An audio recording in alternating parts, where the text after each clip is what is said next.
Chegamos, portanto, ao capítulo 8 de Neemias, encerrando agora, hoje, o nosso estudo deste livro.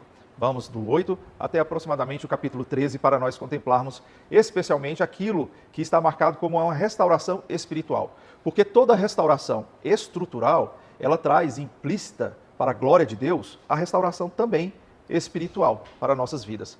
Nós temos como prática vivermos para a glória de Deus. Esse é o objetivo da nossa existência, vivermos para a glória de Deus. Portanto, tudo na nossa vida, quer seja físico, material, ele tem também o seu lado espiritual, porque nós precisamos glorificar a Deus em todas as coisas. O apóstolo Paulo vai nos ensinar que quer comamos, quer bebamos ou façamos quaisquer outras coisas, façamos para a glória de Deus. Portanto, para ser para a glória de Deus, precisamos observar também o que a parte espiritual está envolvida e quais as implicações para o nosso culto ao Senhor, glorificando a Ele.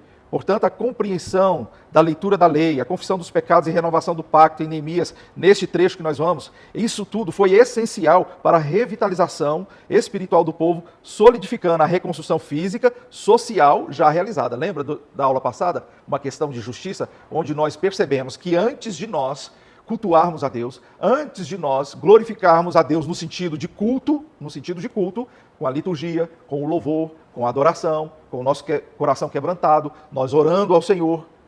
Antes de tudo isso, nós observamos ao nosso redor e percebemos o que a sociedade necessita para que o Senhor seja glorificado também, com a justiça social, especialmente com o exercício do perdão dos nossos pecados, perdoar uns aos outros. Lembra que Jesus Cristo ensinou que se você tiver alguma coisa contra o seu irmão, na hora de entregar a oferta ao Senhor, primeiro vá se reconciliar com aquele irmão, para depois você vir e prestar a sua adoração com a entrega da sua oferta.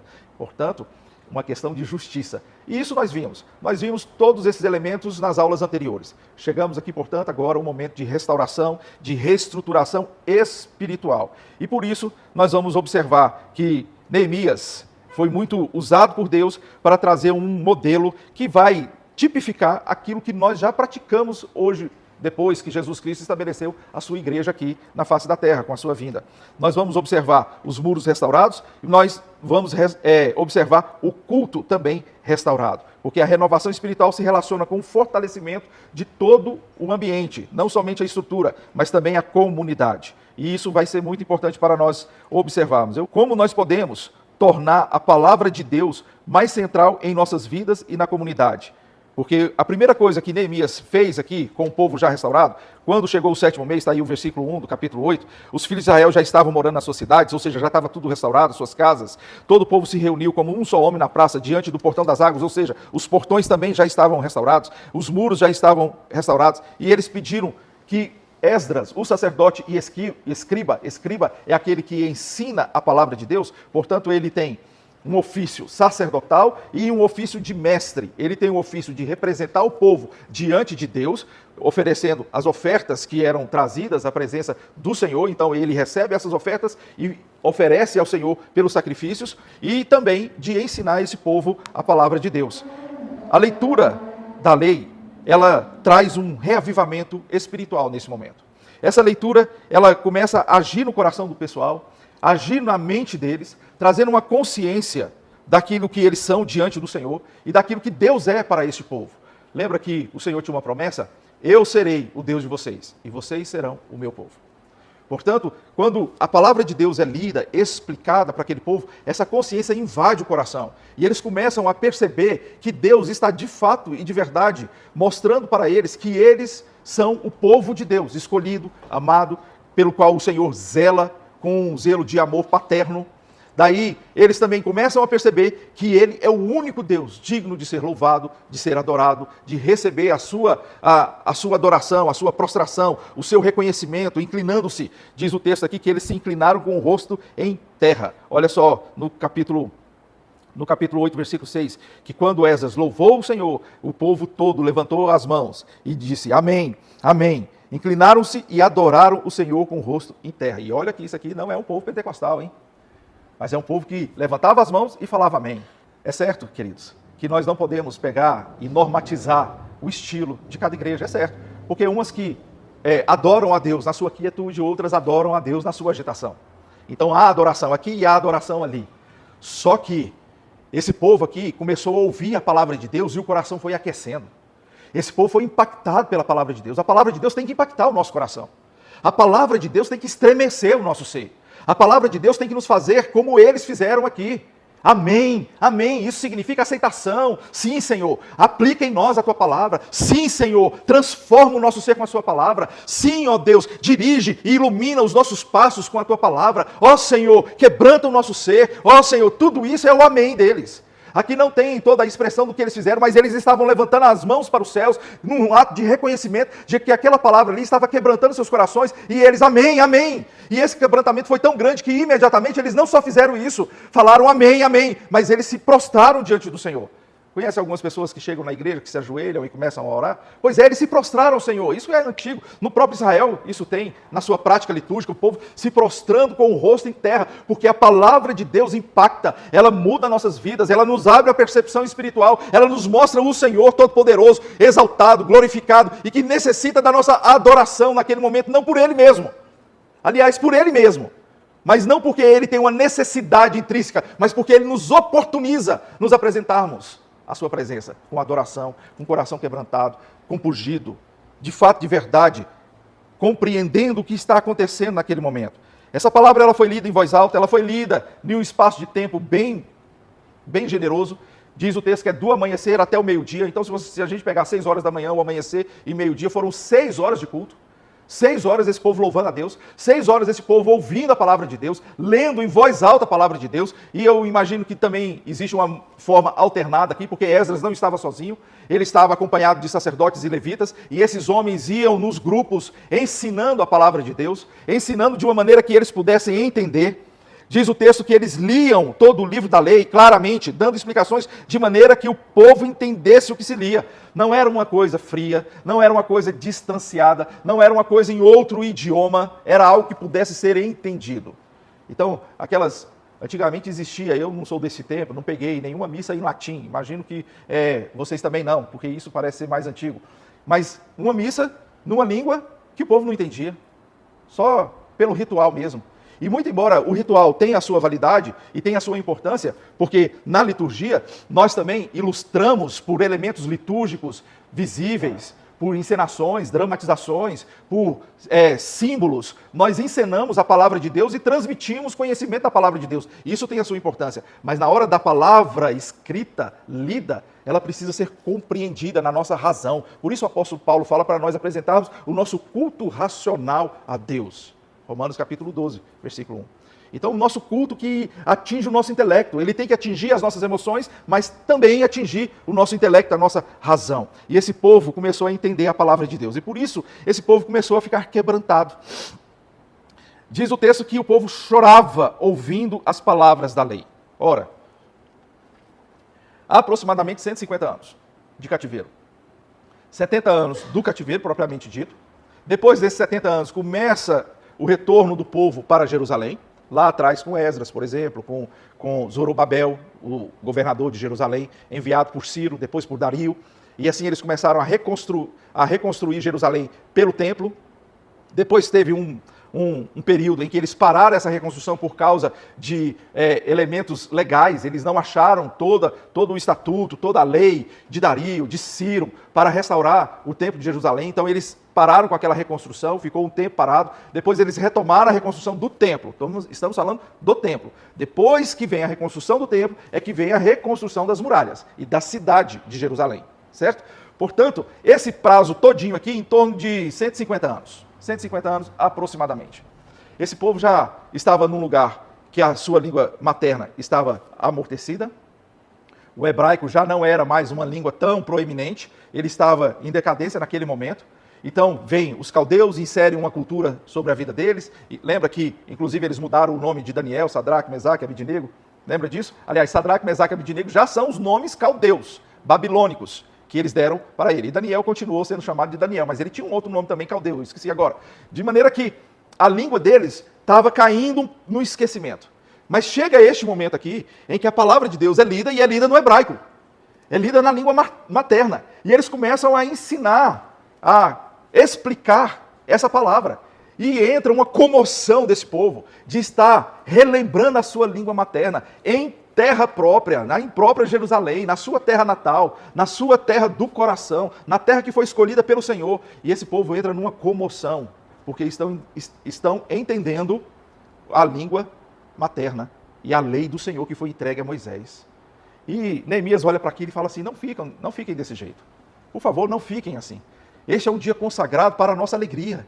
Esse é um dia em que nós estamos nos dedicando a Deus e precisamos nos alegrar, porque é quando nós nos alegrarmos no Senhor que Ele vai nos fortalecer. A alegria do Senhor é a nossa força. Ou então, na versão que nós lemos aqui, a alegria, porque a alegria do Senhor é a força de vocês. A alegria do Senhor, na NVI, é que nos fortalece. Ou seja, quando nós nos alegramos no Senhor pelas maravilhas que Ele tem feito em nossas vidas, Ele vai nos fortalecendo, enquanto essa alegria, ela invade o nosso coração.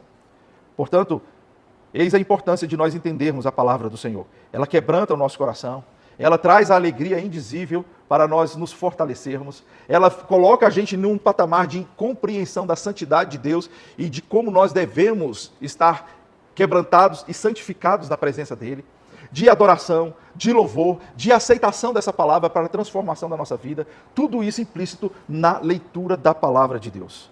Hernán Dias Lopes diz que a palavra de Deus é um instrumento de transformação de vida e da sociedade.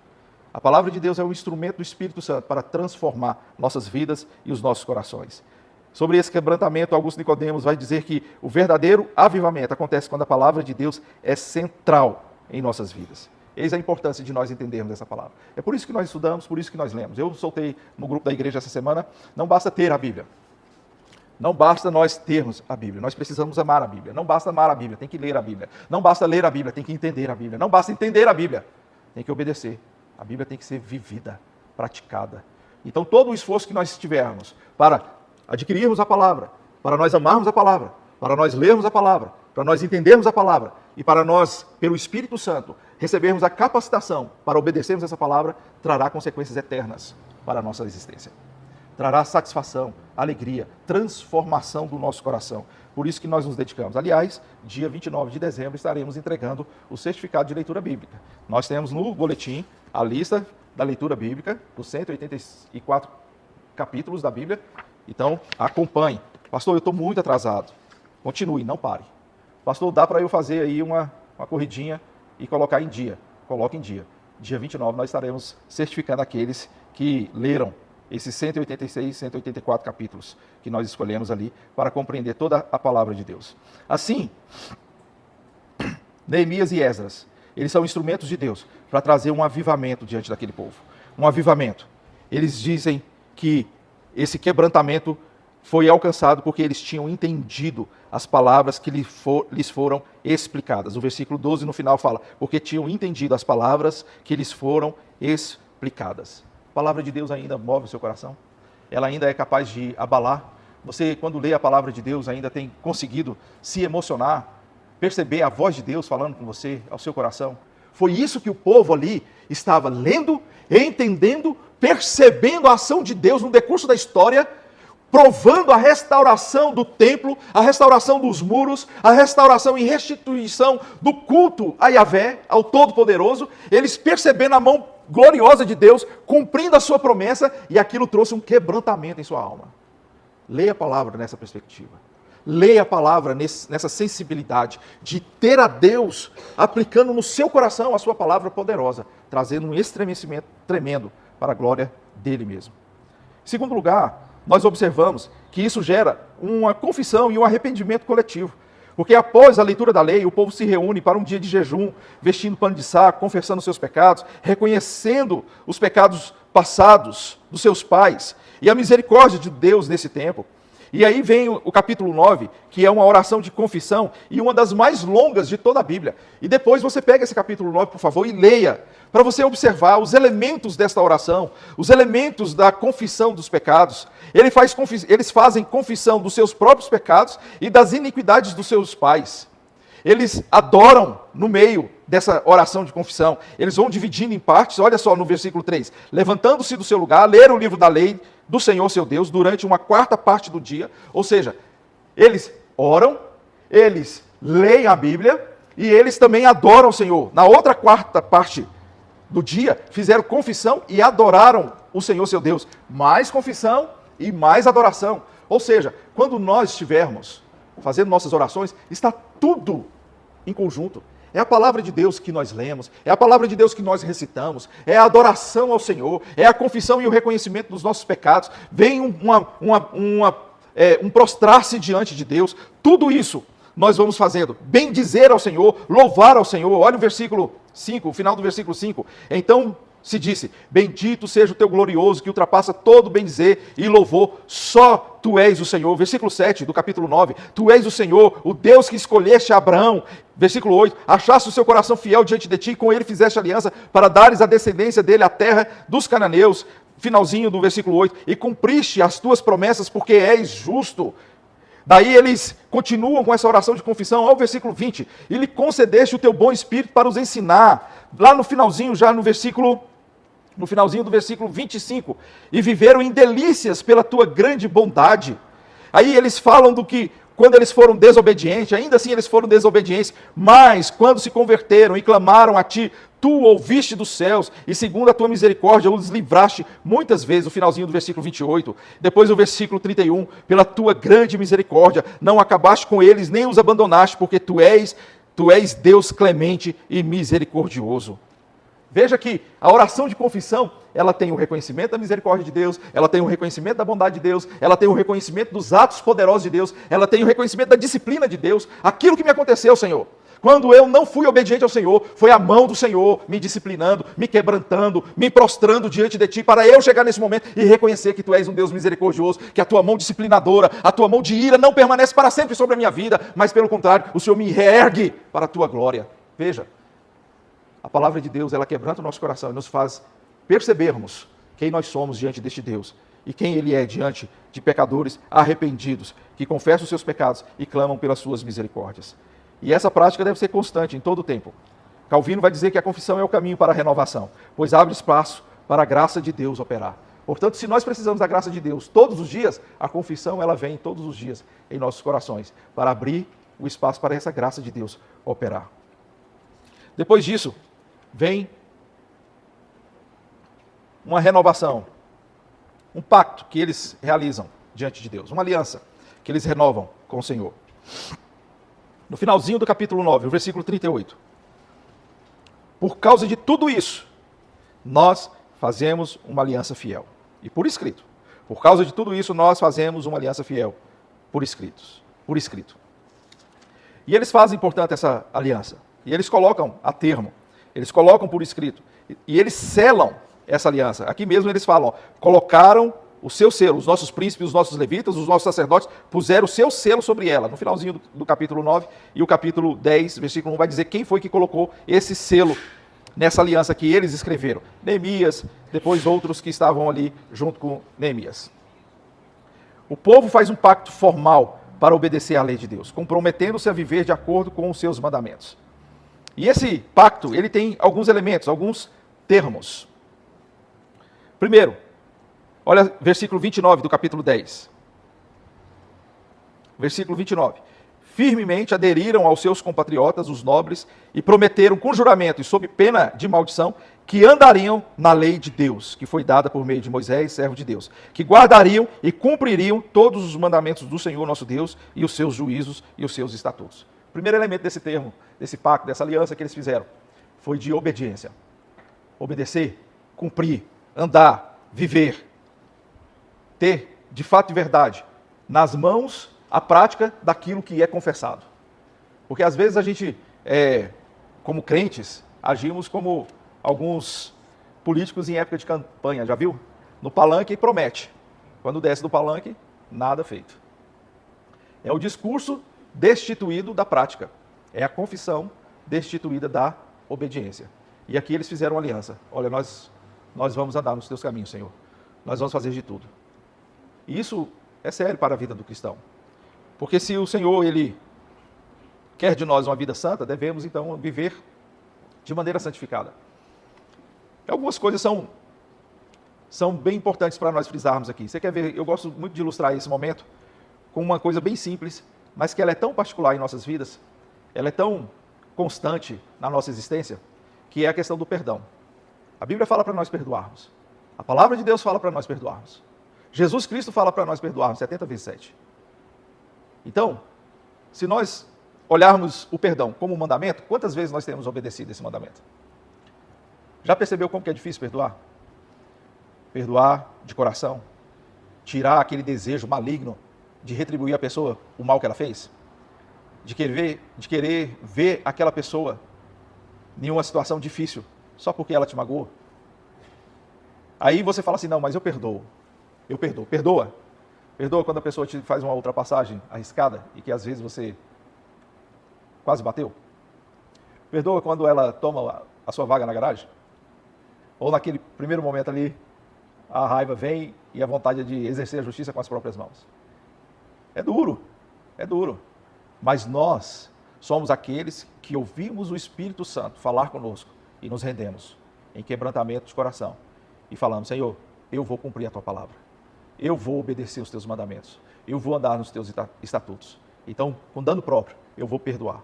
Mesmo eu sofrendo aqui nesse momento, o Senhor vai curar as minhas feridas. Eu creio que o Senhor curará as minhas feridas, vai sarar as minhas dores. E eu vou exercer aquilo que Jesus Cristo exerceu na cruz do Calvário, olhando para os seus algozes e dizendo, Pai, perdoa, porque eles não sabem o que eles fazem. Sabe, queridos, esse é o desafio que nós temos. Esse é o desafio que nós temos. Porque falar que a gente vai obedecer em louvar ao Senhor, isso aí parece ser mais fácil. Falar que a gente vai obedecer ao Senhor em estar cultuando a Deus em um dia específico da semana, isso aí parece ser mais fácil. Basta a gente levantar logo de manhã e vir para a igreja. Cantarmos ao Senhor, louvarmos, nós cumprimentarmos uns aos outros, abraçarmos, desejarmos uma boa semana, um bom dia e assim por diante. Mas quando as coisas são de fato e verdade, que mexem com o nosso coração, é esse o desafio que nós temos para obedecer ao Senhor. Depois eles falam assim, também assumimos a obrigação de contribuir, versículo 32. Assumimos a obrigação de contribuir anualmente com 4 gramas de prata para o serviço do templo do nosso Deus. E aí outras coisas mais aí. A questão da manutenção para toda a obra do templo do nosso Deus. Está aí, versículo 32 até o versículo 33. Para toda a obra do templo do nosso Deus. Compromisso de manutenção. Lembra que eu falei semana passada que eu ia abordar o capítulo 7, finalzinho do capítulo 7, a partir do versículo 70, quando eles fizeram uma grande doação para começar o culto, para abrir a igreja, para inaugurar o templo. Eles fizeram, eu fiz uma conta aqui, mais ou menos 350 quilos de ouro, mais ou menos 500 quilos de prata, mais ou menos 600 vestes sacerdotais foram doados aqui para a abertura do templo, a reinauguração do templo. Eu fiz uma conta por alto aqui, aproximadamente 300 milhões de reais, em valores atualizados. 300 milhões de reais. Você sabe que esse ano, não sei se foi concluído, mas houve uma proposta de orçamento para isso no estado do Mato Grosso do Sul. Com 300 milhões de reais, eles se comprometeram a fazer a reforma de 125 escolas no estado. Campo Grande, mais 33 municípios foram contemplados por essa obra do governo do Mato Grosso do Sul. Não sei se foi concluído, nós estamos chegando no final de 2024, não sei se esses 300 milhões foram aplicados em 125 escolas, mas o projeto era esse. Então, queridos, veja que o compromisso que eles estão fazendo aqui é um compromisso seríssimo para a manutenção do culto, para a manutenção do templo, para continuar louvando e adorando a Deus ali naquele momento. Eles fizeram isso e eles faziam isso de maneira sistemática, periódica. Olha só, ainda no capítulo 10, no versículo 35, também nos comprometemos a trazer anualmente à casa do Senhor as primícias da nossa terra e de todas as primícias das árvores frutíferas, bem como os primogênitos dos nossos filhos e do nosso gado, como está escrito na lei. Assumimos essa obrigação. E esse ponto aqui específico, essas primícias, não era mais para o templo, não era para aquela manutenção da liturgia em si, mas era para a manutenção dos servos do Senhor, os levitas, os sacerdotes, aqueles que ministravam. E eles fazem isso de forma sistemática e periódica. Também no versículo 39, no finalzinho, no versículo 37, finalzinho do versículo 37 fala, também nos comprometemos a trazer os dízimos da nossa terra aos levitas, pois a eles cumpre receber o dízimo em todas as cidades e onde há lavoura. Não abandonaremos o templo do nosso Deus. Finalzinho do capítulo 10. Não abandonaremos o templo do nosso Deus. A aliança que eles fizeram. Uma aliança com a liturgia, uma aliança com a manutenção do templo, uma aliança com a manutenção dos servos, dos obreiros do culto, uma manutenção de obediência à palavra do Senhor. E isso traz grandes lições para nós. Porque a renovação do pacto é um compromisso de fidelidade a Deus em todas as áreas da nossa vida. Todas as áreas. Martin Lloyd Jones vai dizer que renovar o compromisso com Deus é essencial para manter a vitalidade espiritual da igreja. Olha só o que Martin Lloyd Jones diz. A renovação desse pacto, dessa aliança, ela é essencial para manter a vitalidade espiritual. Porque quando o povo vai abandonando o pacto, a igreja, ou o templo, ou o culto, vai morrendo, vai deixando de ter essa vitalidade espiritual.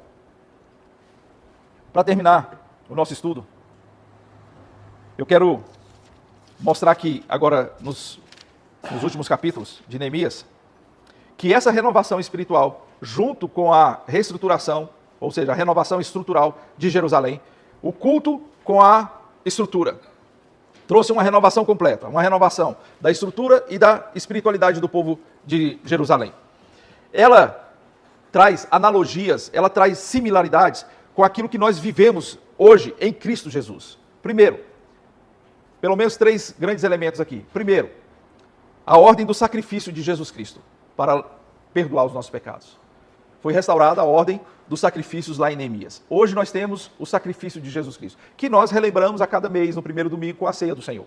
Nós temos o sacrifício. Naquela época, milhares de animais foram sacrificados, restaurando a ordem do sacrifício. Não foi restaurada aqui a Páscoa, a festa da Páscoa, que é o ápice desse sacrifício, que é a festa que ilustra, em toda a história de Israel, ilustra o sacrifício libertador do império das trevas, da escravidão, do Egito, para o reino de Deus, certo?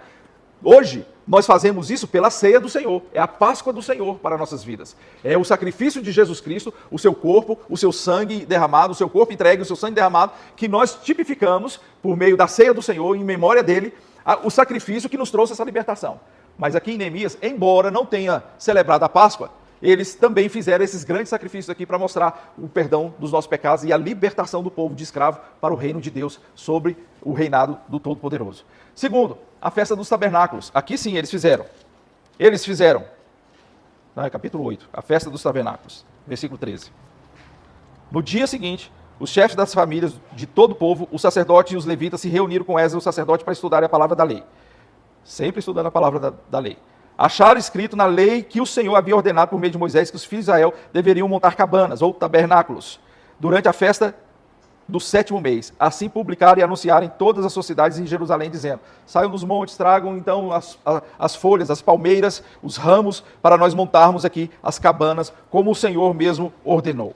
E eram 7 dias, 8 dias na verdade, de festa. Durante 7 dias eles faziam uma coisa, e no 8º dia o livro da lei era lido para esse povo. No 8º dia, aliás, o livro era lido diariamente, mas no 8º dia eles faziam algo que era um derramamento de água na porta de Efraim. Eles ficavam no portão das águas, está aí no versículo 16, e na praça do portão de Efraim, que tinha uma escadaria para o tanque de Siloé, que era de onde eles pegavam a água. E eles lavavam essas escadarias aqui, esses degraus aqui, para mostrar que o Senhor, depois deste tempo de consagração, de festa das cabanas, tipificando a peregrinação do povo no deserto e a presença do Senhor sustentando este povo em todo o tempo, que a festa do tabernáculo significa isso, a presença do Senhor no meio do seu povo, sustentando o povo, preservando este povo. Aí eles mostravam que eles estavam agora limpos pela palavra de Deus para serem santificados completamente ao Senhor. E por fim, as bodas do Cordeiro. Muito bem. Eu fico observando, obviamente que historicamente, nós vamos ver lá no capítulo 13, versículo 23, que naqueles dias os judeus haviam casado com mulheres estrangeiras, amonitas, moabitas e outras mais.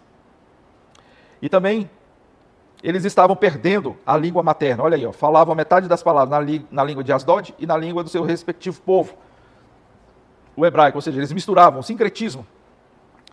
E eles não sabiam falar a língua dos judeus. Eu os repreendi e os amaldiçoei, espanquei alguns deles, Neemias era bravo, hein? Arranquei os seus cabelos e os fiz jurar em nome de Deus. Eu fico perguntando assim, Neemias tinha visto isso aqui há muito tempo. Por que ele registra aqui agora, no finalzinho do seu livro? Porque as bodas do Cordeiro tipificam exatamente isso aqui. Tipifica uma separação, uma santificação, quando o Senhor vai buscar a sua igreja imaculada, santa, sem mancha. Uma igreja que sabe a sua palavra, que não perdeu, que não se corrompeu no mundo, com a linguagem do mundo. Eles aqui tinham perdido a língua dos judeus. Eles estavam com a língua dos asdoditas e na língua dos amonitas, dos moabitas, dos assírios, qualquer outra língua, menos a língua do seu povo, língua do judeu, o hebraico. Eles estavam misturados com o mundo. E chega Neemias e fala assim, não é desse jeito que o Senhor quer que estejamos purificados, santificados e preservando a sua palavra em nossos corações, preservando a comunicação com o Pai, o Filho e o Espírito Santo. Obviamente não Neemias falando aqui nesses termos, mas hoje quando nós estamos na igreja do Senhor, que é a noiva de Cristo, e que terá o seu casamento, a sua boda, quando Ele retornar, nós precisamos estar completamente limpos, purificados, preparados para receber o noivo. Onde a nossa comunicação com o Pai, a oração, as disciplinas espirituais, a adoração, o louvor, a exaltação, a palavra de Deus, a compreensão dessa palavra, esteja plantado no nosso coração e preservado para a glória dele. Então, olha só, a Páscoa, os tabernáculos e as bodas, 3 festas. 3 festas aqui tipificadas. E 3 festas que nós observamos aqui nos dias de hoje em Cristo Jesus. Não como as festas de Israel, mas a ceia do Senhor, que é a nossa comunhão com o Pai, o Filho e o Espírito Santo. É a nossa consciência de caminhar neste mundo, sendo preservados pelo Espírito Santo, ou seja, assim como o povo peregrinou no deserto, nós peregrinamos neste mundo, mas nós somos a família de Deus, preservados pelo Espírito Santo. E nós aguardamos as bodas do Cordeiro, santificados, purificados, sem mancha, sem mácula, observando atentamente a sua palavra, para nós termos a mesma comunicação, a linha direta com o Senhor, em oração e consagração. Dessa forma, queridos, nós encerramos o livro de Neemias, entendendo que a restauração em Jerusalém foi uma restauração completa. Uma restauração de muros, de portões, uma restauração do templo e uma restauração do culto, que trouxe isso tudo, uma restauração espiritual para o seu povo. Que nós possamos aplicar todas as vezes que lermos este texto, que nós observarmos este contexto aqui de Neemias e o contexto maior da palavra, que nós precisamos constantemente ter os nossos muros sempre erguidos para nos proteger, as nossas portas sempre restauradas, para que a justiça de Deus, a retidão de Deus, seja aquele caminho que nós trilhamos. Para nós termos o nosso coração restaurado, para nós cultuarmos a Deus em todo o tempo. Em nome de Jesus, para a glória dele. Amém.